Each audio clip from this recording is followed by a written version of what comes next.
बिस्मिल्लाहिर्रहमानिर्रहीम। अस्सलाम वालेकुम। आप देख रहे हैं हालात और मैं हूं सईद चौधरी। यूं वज़ीर आज़म इमरान खान के ख़िलाफ़ तहरीक अदम एतमाद पर कार्रवाई का वक्त करीब आ रहा है। सियासी माहौल बड़ा गर्म हो गया है। वज़ीर आज़म साहब ने आर्मी चीफ़ की बात मानने से भी इनकार कर दिया है, कुछ तनज़ भी किए हैं उन्होंने, और वही ख़तरनाक बातें जो पहले वो अपोजिशन में जब थे करते थे वही अब किए हैं। और फिर एक बड़ा वो कहते हैं हम जलसा करेंगे जिस दिन वोटिंग होगी या तहरीक अदम एतमाद वाला मामला आएगा, उससे एक दिन पहले डी चौक में दुनिया देखेगी जनाब हम क्या कर रहे हैं। फिर कामरा में आज वो जो एक जंगी जदीद तरीन जंगी त्यारा पाकिस्तान एयरफोर्स के हवाले किया गया, उसकी तकरीब थी J-10C, और वहाँ जनरल फैज़ हमीद क्या कर रहे थे। एक सवाल उठता है ना, जनरल फैज़ हमीद साहब उस तकरीब में मौजूद थे जहाँ वज़ीर आज़म मेहमान ख़ुसूसी थे, वो वहाँ क्या कर रहे थे। जितनी भी सियासी खिचड़ी इस वक्त तक पकी हुई है और हांडी में जिस तरह के उबाल हैं वो आपके गोशगुजार करते हैं। फिर अलीम खान साहब की मुलाकात तकरीबन 3 घंटे से ज़ायद नवाज शरीफ की रहाइशगाह पर लंदन में हुई है। इससे पहले क्या वो जहांगीर तरीन से मिले हैं या कल्ले कल्ले गेम पाई जा रहे हैं। और फिर इमरान खान की जो पेशकश है काफ लीग को, उसका जिस तरह मजाक उड़ाया है तारक बशीर चीमा ने, जो वज़ीर भी हैं, वज़ीर आज़म खान साहब की काबीना के रुकन हैं और काफ लीग के ज़ाहरा वो रहनुमा हैं, उन्होंने जिस तरह मजाक उड़ाया। और फिर इलेक्शन कमीशन ने जो नोटिस दिया है वज़ीर आज़म साहब को और उनके रुफ़का को, जो उन्होंने लोअर दीर में आज खिताब फरमाया, जहाँ उन्होंने बहुत नीचे से ऊपर तक की जो भी बातें, बहुत सारे राज खोले हैं उन्होंने, तो वो किस इख्तियार के तहत उन्होंने उनको वो नोटिस दे दिया है। क्योंकि वो जो तरमीमी आर्डीनेंस है जो आए वो इलेक्शन एक्ट 181A जो शामिल किया गया, उसके तहत तो अरकान असम्बली और अहदेदारों को ये इजाज़त है कि इलेक्शन कैंपेन में हिस्सा ले सकते हैं। तो फिर इलेक्शन कमीशन को ये क्यों दर्द उठाया कि जनाब उसको उनको ये नोटिस देना है। ये चीज़ें हम पहले वो कामरा वाली बात कर लेते हैं, फैज़ हमीद साहब वाली। वो तस्वीरें तो आई हैं, लोगों ने बड़ा जनाब गौर शोर किया उस पर और देखा कि जनाब फिर वो दायरे लगा के तस्वीरें शेयर हुई जब इमरान खान साहब को जहाज़ पे बिठाया गया, जहाज़ में बैठे हुए हैं, तो ज़ाहिर आर्मी चीफ भी थे, फिर नेवल चीफ भी, फिर एयरफोर्स के चीफ भी, और फिर एक मौके पे फैज़ हमीद साहब भी वहाँ त्यारे में उनके पास आते हैं।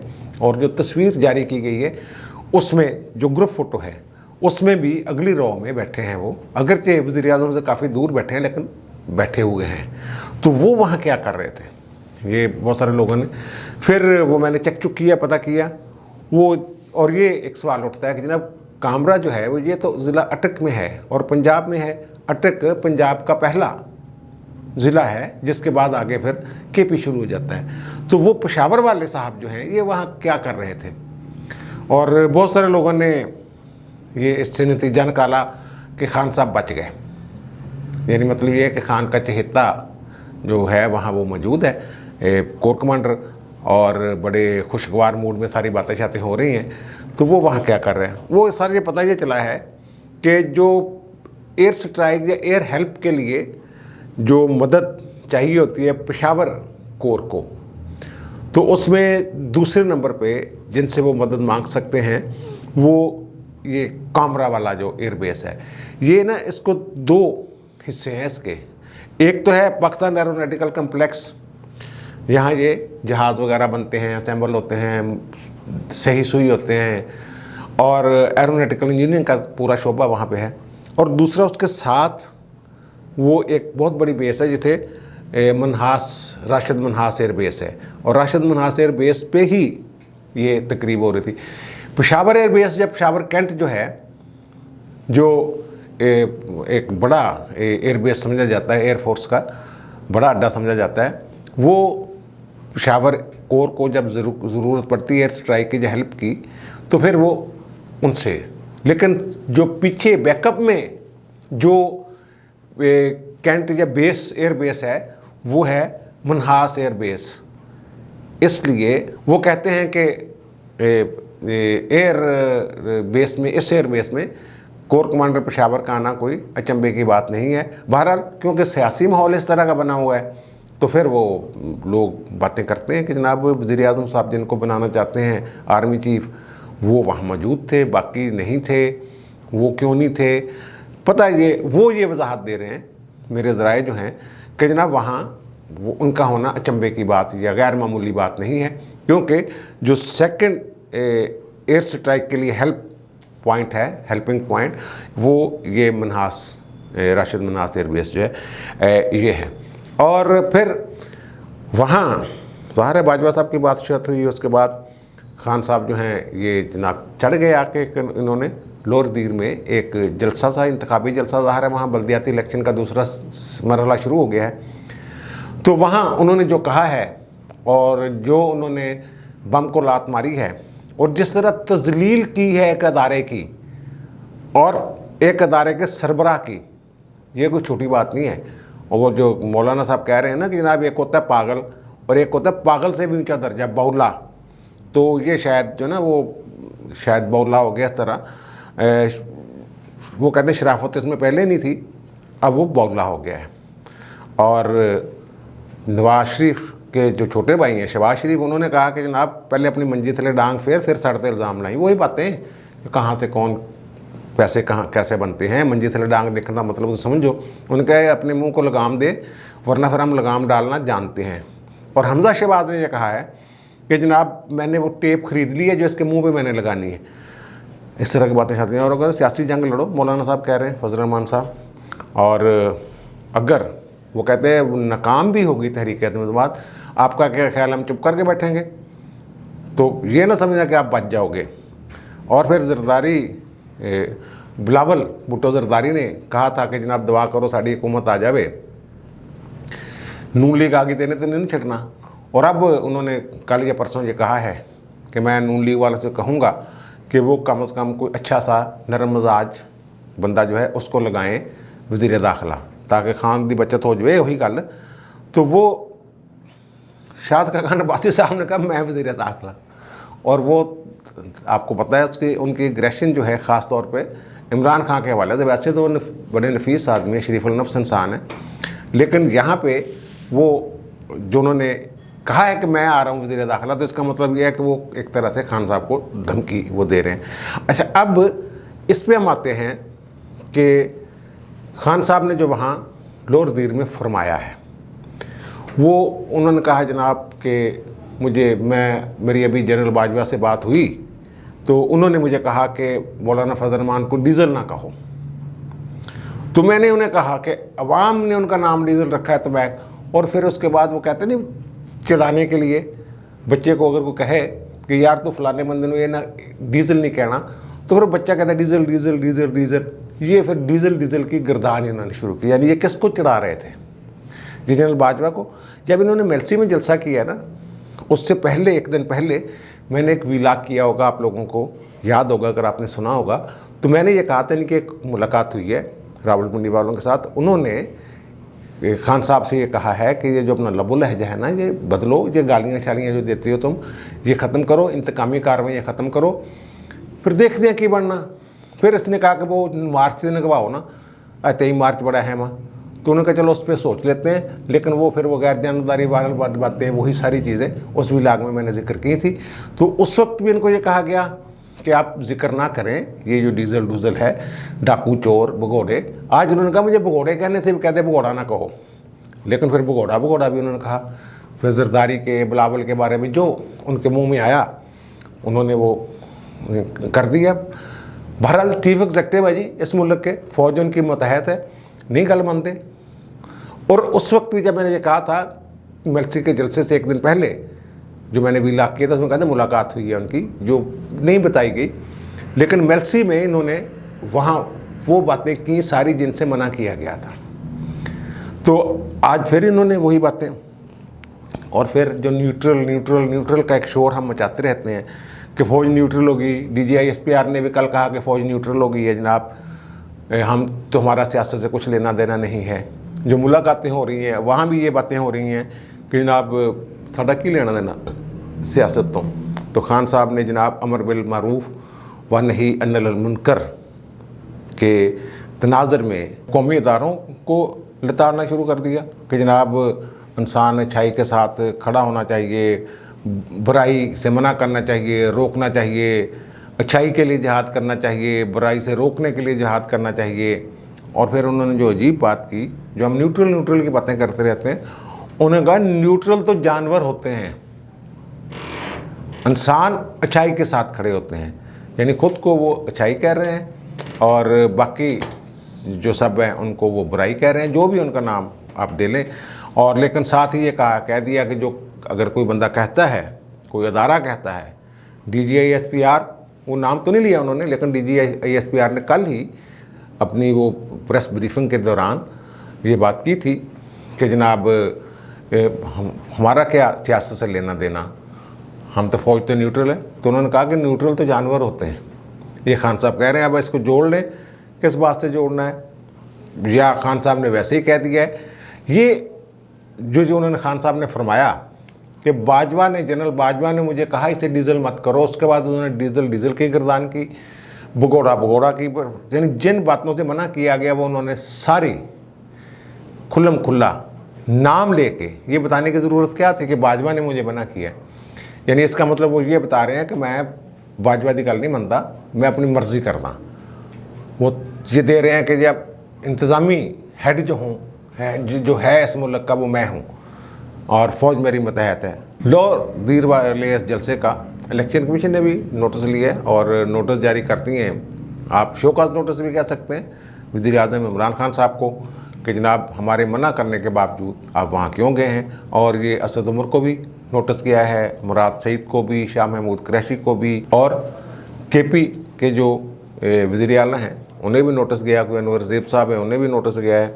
उन्हें कहा कि जनाब 14 तारीख को असालतन या वकालतन आप इलेक्शन कमीशन में पेश हों और वजाहत करें कि हमारे हुक्म की खिलाफ वर्जी क्यों की गई।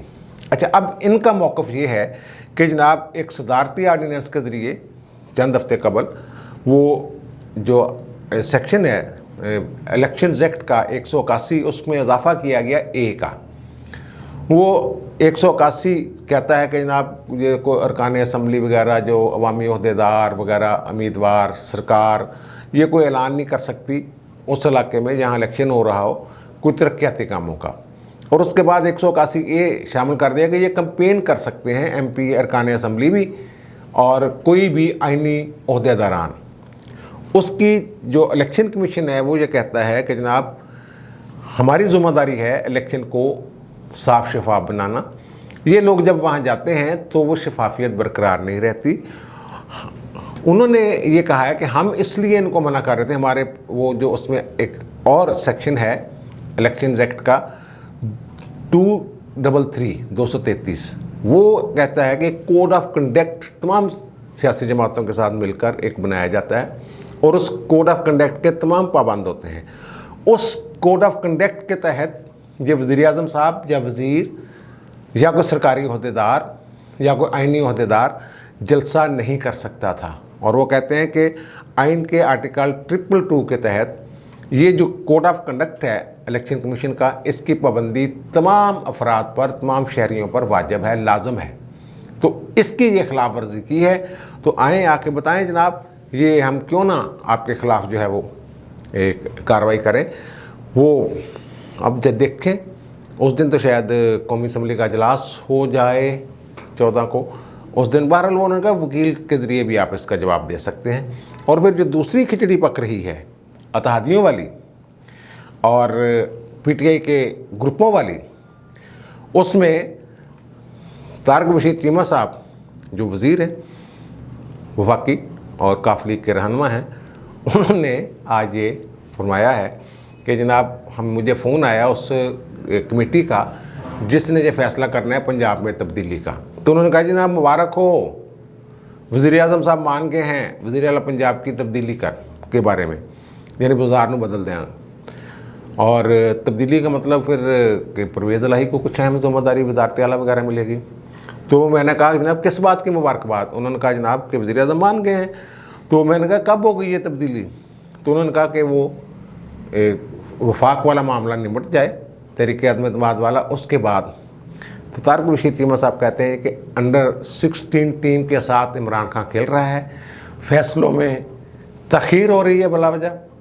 वो कहते हैं कि अगले 24-48 घंटे बड़े अहम हैं, वो फ़ैसले करने में तख़ीर कर रहा है। वो कहते हैं कि हमें आप लोगों ने बच्चा समझा है, कि फिर तरीक़े नाकाम हो जाती है तो उसके बाद कहने साड़ी सुननी है, फिर की होना।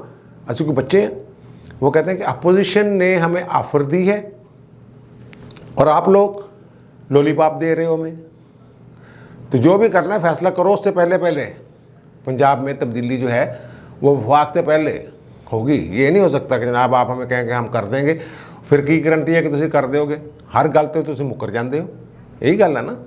और फिर अलीम खां की मुलाकात हुई है लंदन में नवाज शरीफ के साथ 3 घंटे के करीब।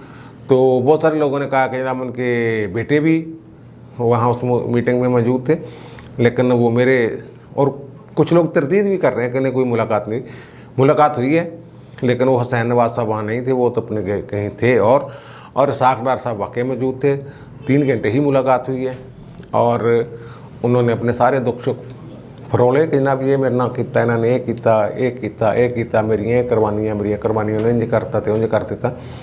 अब उसके बाद जो फैसला करना है वो तरीन साहब, इतला ये है जो ओन चौधरी साहब हैं, उन्होंने ये फरमाया है कि कल शायद अलीम खां वापस आ रहे हैं। और वो जो प्रेस कॉन्फ्रेंस तरीन ग्रुप ने किया, फिर मीटिंग थी, वो फिर नहीं किसी नतीजे पे पहुँचे। तो वो कह रहे थे, जनाब उनसे पूछा गया कि जहांगीर तरीन से मुलाकात हुई है या नहीं हुई है अलीम खां की, तो वो पहले गोलमोल किया, फिर उन्होंने कहा कि नहीं हुई शायद। उनका जो अलीम खां से हमारा रब्ता नहीं, उनका अलीम खां से रब्ता नहीं, तरीन से तो रब्ता है ना, मुलाकात हुई है उनका शायद नहीं। लेकिन मेरी इतला ये है कि शायद नवाज शरीफ से मिलने से पहले ज़रा ये बता रहे हैं कि अलीम खान और जहांगीर तरीन के दरमियान भी मुलाकात, बल्कि कुछ लोग कह रहे हैं कि 2 मुलाकातें पहले उनके दरमियान हुई हैं आपस में, फिर नवाज शरीफ से हुई है। और ये मुलाकात, वो गए ही इन मुलाकातों के लिए थे वहाँ, तो फिर ये इस बात को कैसे हम लेंगे कि जनाब अगर वो एक ही ग्रुप है तो फिर उनकी आपस में मुलाकात ना हुई हो। बहरहाल मेरे ज़रा ये कह रहे हैं कि वहाँ अलीम खान की और तरीन की 2 मुलाकातें, वो दावा किया जा रहा है कि 2 मुलाकातें हुई हैं, जिसके बाद वो वहाँ गए हैं। ये इसमें वो राना सनाउल्लाह और शहबाज शरीफ का भी बड़ा किरदार है इस मुलाकात में, अलीम खान और नवाज शरीफ वाली।